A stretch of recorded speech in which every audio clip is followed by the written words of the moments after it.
Soy periodista, licenciado en Ciencias de la Información por la Universidad Pontificia de Salamanca.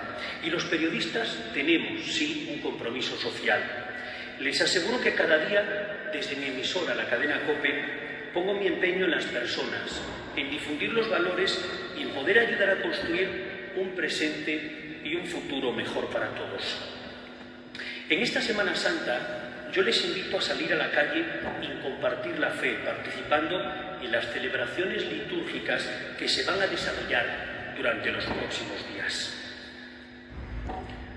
Desde pequeño he vivido con pasión el Domingo de Ramos. La ciudad vive, como saben, un día muy especial para los fieles. Entre cánticos, himnos, ramos y palmas, caminamos procesionalmente hacia la catedral. Es la procesión de la borriquita donde evocamos la entrada triunfal de Jesús en Jerusalén.